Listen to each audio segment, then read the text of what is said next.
Yes, a victory series it is indeed. And here in Detroit, where so many of the tools of victory were turned out, it's in the air. All Detroit wants another kind of victory today. They're out to see the Detroit Tigers, their favorite ball team, battle the Chicago Cubs in this 42nd World Series. Let's go inside.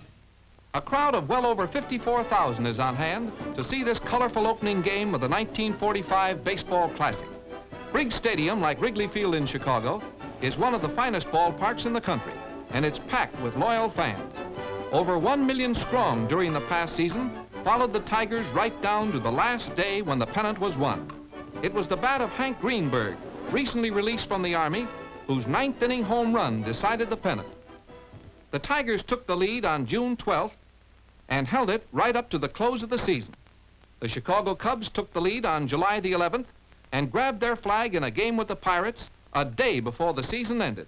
For the Tigers, Hal Newhouser has been one of the mainstays in the pennant drive, winning 25 while losing only 9. And here's Eddie Mayo, a valuable Tiger player who has won a warm spot in the hearts of Detroit fans. Roy Cullenbine has been right in there too, driving in 92 runs this season, including 18 home runs. And here are some of the Cubs who sparked their pennant drive.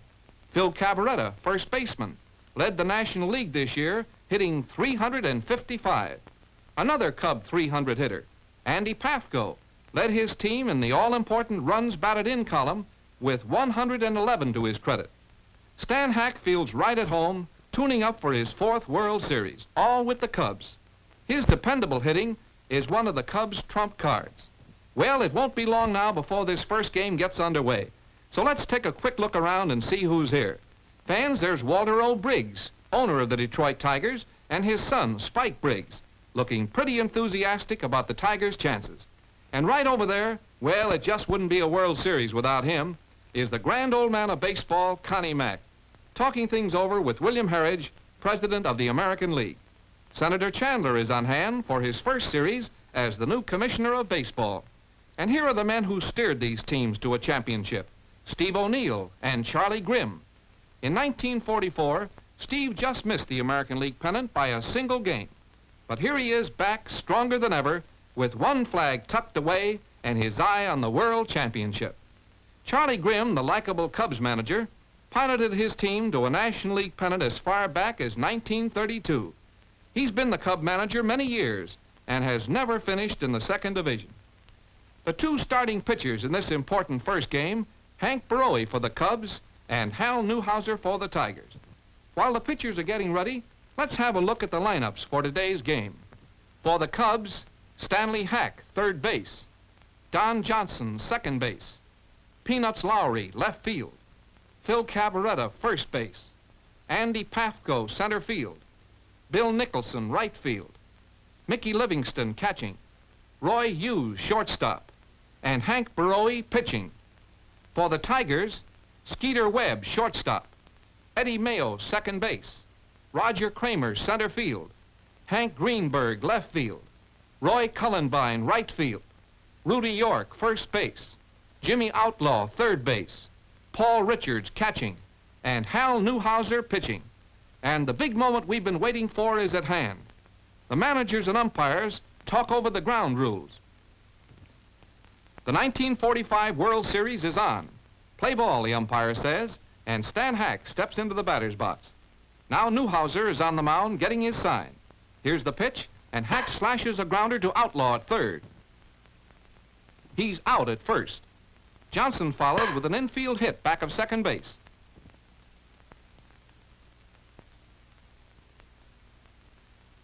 Then taking a good lead, Johnson breaks for second on the pitch, and he's safe. After Lowry flied to Kramer, Cavarretta beat out a slow roller to Mayo at second. Johnson going to third on the play. Then on a pass ball, Johnson scores and Cavarretta takes second.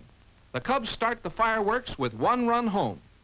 Pafko was purposely passed, and Big Bill Nicholson steps up to the plate. He swings and lifts a long fly to right center, 370 feet from home plate. Roy Cullenbine backs up near the wall, but the ball gets away from him, and Nicholson comes into third with a triple to his credit. Both Cavarretta and Pafko score, giving the Cubs a 3-0 lead. Mickey Livingston singled sharply to center, scoring Nicholson for the 4th run of the inning, with the World Series barely underway. In the Cubs' 3rd, Johnson lined a double to right center, and after Lowry sacrificed him to 3rd, Cavarretta hit one into center field for a base hit, scoring Johnson with run number 5. Andy Pafko followed with a line drive double to left center, scoring Cavarretta. After Nicholson popped to Mayo for the 2nd out, Livingston singled to center, scoring Pafko. That put the Cubs in the lead 7-0, and that was all for Newhouser. Al Benton came in to pitch for the Tigers. Livingston was out stealing, ending the inning, and giving the Tigers a breather.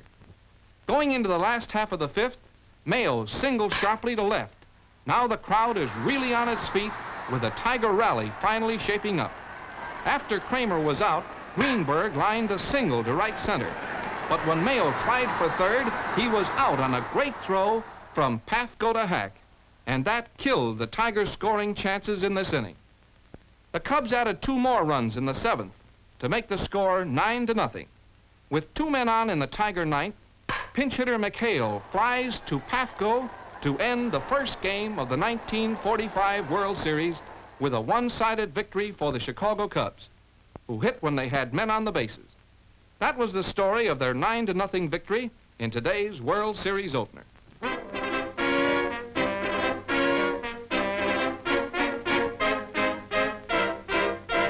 There's another sellout crowd here today, pulling for the Tigers in the 2nd game.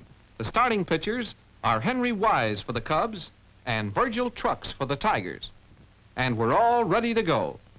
Going into the Cub 4th with 1 out, Phil Cavarretta pumped a double to right center field.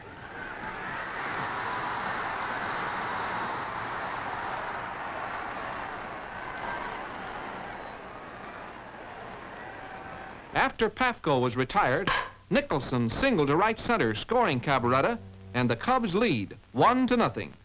The Tigers were held scoreless until the 5th inning, when after 2 outs, Webb rammed a base hit to left field. Mayo walked, and when Kramer singled to left, Webb scored, and Mayo pulled up at 3rd. This tied the count at 1 apiece. The slugging Hank Greenberg is the next batter, and the pitcher Wise eyes him carefully. He gets his signal. Here comes the pitch, and there it goes. A long smash deep into the left center field stands, clearing the high screen 400 feet from the plate for a tremendous home run. Greenberg scores behind Mayo and Kramer, putting the Tigers in front 4-1. And here is the finished form of that Greenberg home run swing. There was no further scoring in the ball game, and when pinch batter Heinz Becker struck out in the Cub 9th, the old ball game was in the bag for the Tigers by a score of 4-1, leaving the series at 1 game each.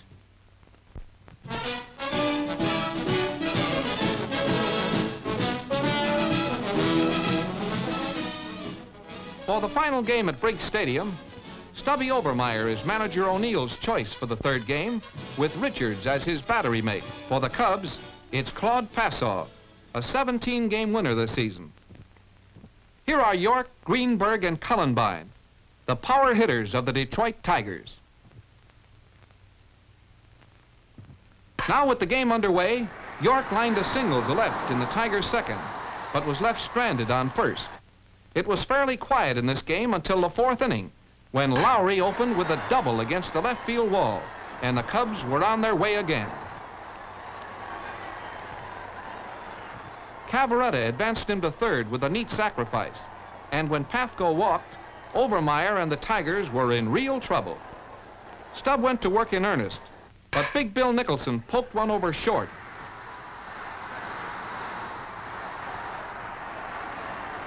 And Lowry scored, Pafko stopping at 2nd. After Livingston flied out to Kramer, Hughes followed with a base hit to right, scoring Pafko, and the Cubs lead the Tigers 2-0. With Benton pitching, the Cubs came to life again in their half of the 7th. Livingston doubled off the right field screen.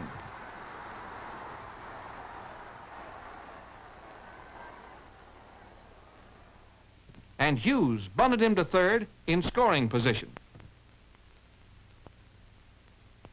The Cubs pitcher, Claude Passaw, followed with a long fly ball to Kramer in center. Livingston tagging up and scoring after the catch to put the Cubs in front 3-0. Here in the last half of the ninth, in the Tigers' final stand, Passaw really applied the handcuffs, getting Richards to foul out to Cavarretta. Then Hostetler batted for Benton and was out, short to first. McHale batting for Webb, popped to Livingston, ending the game and putting the Cubs up on the Tigers 2-1. In one of the most brilliant pitching performances in World Series history, the Cubs' Claude Passaw defeated the Tigers 3-0 before a crowd of 55,500 spectators with a one-hit performance that was equaled only once before in World Series play. Rudy York made the only base hit off the pitching of Passaw. Here is manager Charlie Grimm with his 2 winning pitchers, feeling pretty good about it all. But before we leave Briggs Stadium, let's look at some of the American League players recently released from the armed forces. Here's the slugging Yankee outfielder Charlie Keller, back again with the swing that made him famous. Luke Appling, shortstop of the Chicago White Sox.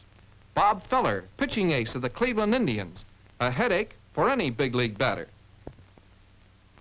Buddy Lewis of the Washington Senators. Sam Chapman, outfielder of the Philadelphia Athletics. And young Dave Ferris of the Boston Red Sox, a 21-game winner his first year, recently released from the Army Air Forces. These and many others will be back with us again next year. And now, it's on to Chicago.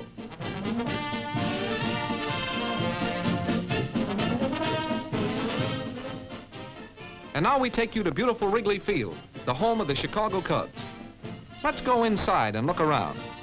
The large double-deck seating arrangement affords a fine view of action all over the field here in Chicago. Owner Wrigley is justly proud of this ballpark. In the center field bleachers, an area has been reserved for 200 patients from the Army's Vaughn Hospital in Chicago. A capacity crowd turned out to welcome the Cubs back to Wrigley Field. They're going to see Paul Dizzy Trout of the Tigers start against their Cubs. Trout shows some of his favorite grips on the Spalding National League ball, which, together with the Reach official American League ball, have been used in all World Series play. And over here we have southpaw Prim getting set to go into action for the Cubs. The last-minute conference is on between the managers and umpires about ground rules at Wrigley Field, and we're ready to go. There was no scoring until the Tiger half of the 4th inning, when, after Skeeter Webb had been retired, Mayo drew Prim's only pass. Kramer then lined out the first Tiger hit. Hank Greenberg slashed a single to left, scoring Mayo with the first run of the game. Prim worked carefully now, but Cullenbine whizzed a double just inside the left field foul line, scoring Kramer, Greenberg being held up at third. At this point, manager Grimm removes Prim, replacing him with the veteran right-hander Paul Derringer, with the Tigers leading 2-0. Derringer now proceeds to give York an intentional pass, loading the bases. Jimmy Outlaw then forced York at second, Greenberg scoring on the play. Catcher Paul Richards singled to center field for his first hit of the series, scoring Cullenbine, and putting the Tigers in front by a score of 4-0. Don Johnson led off the Cubs' 6th with a booming triple to the far right field corner.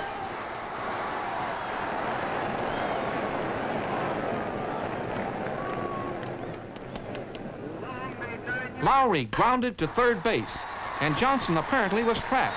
However, Outlaw threw to first, retiring Lowry.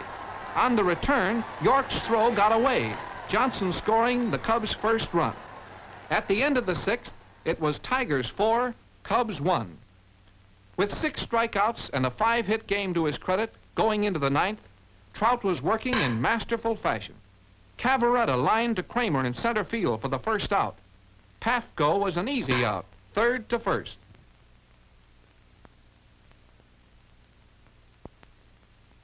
And when Nicholson fouled out to Richards, the catcher, the Detroit Tigers were victors in game number 4 by a score of 4-1. Trout was the winning pitcher and Prim the loser.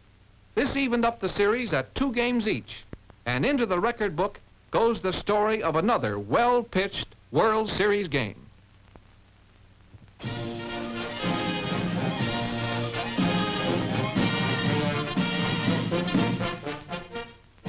For the fifth game at Wrigley Field, it was Borowy starting for the Cubs and Hal Newhouser for the Tigers. With the score tied at 1 run apiece going into the sixth inning, Kramer, first man up for the Tigers, singled to center field. When Pafko fumbled the ball, he pulled up at second. Greenberg then lined a double into left field, scoring Kramer. And the Cub bullpen suddenly became an active spot.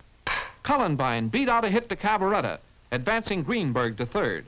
And when Rudy York followed with a safe hit to center field, scoring Greenberg, Borowy was replaced by Hy Vandenberg, with the Tigers in front of the Cubs 3-1. Jimmy Outlaw sacrificed both runners along, and Richards was purposely passed, filling the bases. Vandenberg then walked Newhouser, forcing in Cullenbine, and the bases still remained loaded with Tiger runners. Webb forced Newhouser at second, with York scoring on the play, putting the Tigers ahead by 5-1. With Paul Derringer pitching in the seventh, Greenberg hit a looping fly into left, which fell between Murillo and Lowry for a two-base hit. Cullenbine sacrificed, and Hank was safe at third when Derringer threw too late to Hack. After York flied to Pafko, Outlaw lined deep to center, Greenberg scoring after the catch, and that made it 6-1 for the Tigers. The Cubs came to life in their half of the seventh and scored 2 runs, making it 6-3. With Kramer on first in the Tiger ninth, Greenberg walloped his third double of the game, Kramer stopping at third. Roy Cullenbine followed with a 2-bagger to center, scoring Kramer and Greenberg, with Pafko having a little difficulty locating the ball in the beautiful Wrigley Field landscaping. Ground rules limited this wallop to a 2-base hit, and this just about wrapped up the game for the Tigers at 8-3. In the last half of the ninth, Phil Cavarretta looped a fly ball into right center between Kramer and Cullenbine for a double, as the Tiger outfielders seemed to get their signals crossed. Newhouser bore down, getting Pafko for his 9th strikeout victim of the game. But Bill Nicholson rapped out a single, scoring Cavarretta, and the Cubs were still in a fighting mood. After Livingston flied to Cullenbine, Schuster popped to catcher Richards, and the game was Tiger victory number 3 against 2 for the Cubs, with Hal Newhouser the winner over Hank Borowy, the score being Detroit 8, Chicago 4.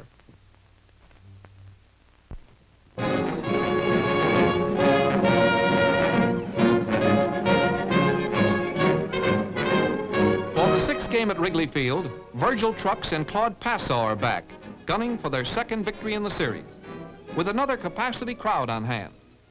With the Tigers ahead 1-0, Pafko singled through the box in the Cubs' half of the second. After Nicholson fouled out, Livingston forced Pafko at second, and when Webb threw wild to first, Livingston tried to take second but was tagged out, Richards to Webb. Don't get angry, boys. In the fifth inning for the Cubs, after Livingston started with a single to center field, Hughes beat out a bunt when York slipped in fielding the ball. Passaw then hit a bounder to Trucks, and all runners were safe when the throw to third pulled Outlaw off the bag. Hack came through again with a single to center, scoring Livingston and Hughes. And when Richards missed Kramer's throw to the plate, Passaw went to third base and Hack to second. After Johnson was out and Lowry walked, filling the bases, the dependable Cavarretta lined a hit to center, scoring Passaw and Hack, putting the Cubs in front 4-1. Here's the Tiger 7th, with the Cubs now in front 5-1. Hostetler batting for Webb was safe on Hack's fumble. Mayo was an easy out, but Kramer singled to left. And Hostetler stumbled after rounding third base and was out trying to score, Lowry to Livingston to Hughes.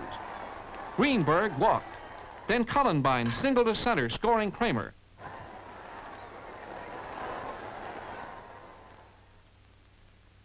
Manager Charlie Grimm decides to replace Passaw at this point with another right-hander, Henry Wise.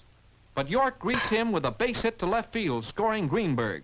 This made the score Cubs 5, Tigers 3. The Cubs came back with 2 in the 7th, making the score 7-3. The Tigers were still in there battling in the 8th. With catcher Swift on base, pinch hitter Walker doubled over first, sending Swift to third.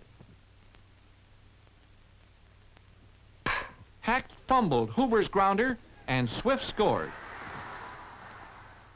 After Mayo singled to center, scoring Walker, another change of pitchers took place for the Cubs as Prim replaced Wise. Lowry made a shoestring catch of Kramer's looping fly, but Hoover scored after the catch. And here's Hank Greenberg on the spot again. Prim looks him over carefully with the count 3-2. Greenberg connects with a long drive that clears the left field railing into the crowd for a home run, tying the score 7-7. It was Hank's second important home run blow of the series to put the Tigers back into the ball game. Both teams battled on into extra innings with good pitching from Trout, who went to the mound for Detroit in the 8th, and Borowy, who started the 9th for Chicago.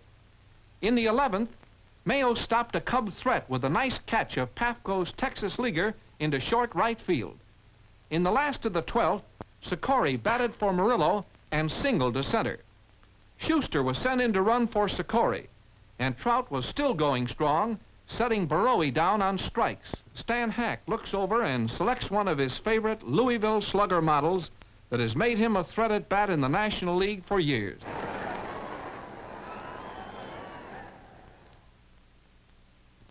Hack then lines a double into left field. Greenberg comes running in to cut down the hit. The ball takes a bad hop over his left shoulder, which enables Schuster to score all the way from first base with the winning run of the ball game. In 12 innings, the Cubs are victors over the Tigers, 8-7. Hank Borowy was the winning pitcher with his second victory of the series, and Trout the loser.